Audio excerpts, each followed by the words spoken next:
السوشيال ميديا النهارده كانت في مجموعه من العناوين اللي تصدرت المواقع والصحف.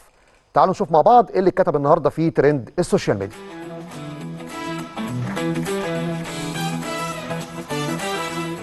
هبدا معاكم من حساب وين وين النهارده على الفيسبوك، واللي اتكلموا فيه عن تفاصيل انتقال احمد عبد القادر للكرم العراقي. هو بالفعل خلاص انتقال نهائي، والنهارده عبد القادر حتى كتب تويته بشان هذا الموضوع.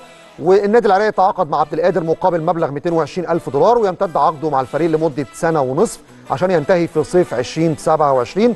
الصفقه برمتها انتهت مساء امس، وانا اعتقد شيء ايجابي جدا انه خرج من صفوف الاهلي عشان يبدا يشوف مصيره الفتره اللي جايه، والاهلي كمان يركز مع المجموعه اللي موجوده معاه. حساب بطولات النهارده نشر بقى الرساله اللي كتبها عبد القادر على حسابه على الانستجرام. بسم الله الرحمن الرحيم.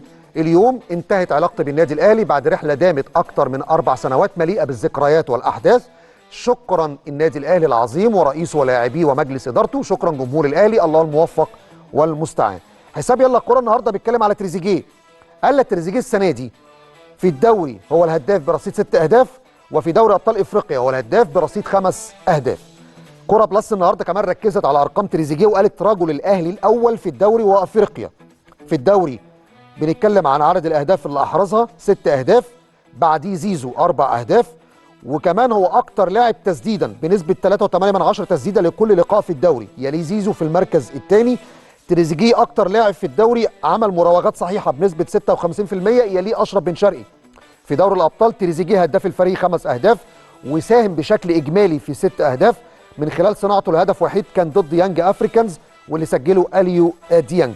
تريزيجيه اكتر لاعب سدد من الاهلي في دوري الابطال بنسبه 4 تسديدات و3 في كل لقاء، وتاني اكتر لاعب عمل مراوغات صحيحه بعد اشرف بن شرقي. بشكل عام تجد ان هو ساهم في 11 هدف مع الاهلي في الدوري ودوري ابطال افريقيا. اليوم السابع بيتكلم على غياب زيزو، وان الخلفيه تهدد مشاركه زيزو امام الشبيبه، والاهلي هيحدد مصيره. وانا بقول لكم زيزو خلاص يعني خارج رحله السفر الى الجزائر، نتمنى بس الاصابه ما تاخدش فتره 3 اسابيع او شهر وتكون اقل من كده. الوطن سبورتي بيتكلم ان بينهم الصفقه الجديده تاكد غياب ثنائي الاهلي امام الاسماعيلي بالدوري، ان احمد عيد مش موجود بسبب تراكم الانذارات، لانه كان قبل كده خد انذارات مع النادي المصري، والانذار اللي خده مع الاهلي يعتبر الانذار الثالث. كمان امام عاشور مش موجود لان الاهلي بيطبق العقوبه على اللاعب حتى 12 من الشهر الجاري. اخر حاجه هيصفي الجول، بيقولوا ان ده اول تدريب لحمزه عبد الكريم بشعار برشلونه. كل التوفيق للكابتن حمزه عبد الكريم في مشواره الاحترافي خلال وجوده في برشلونه الاسباني.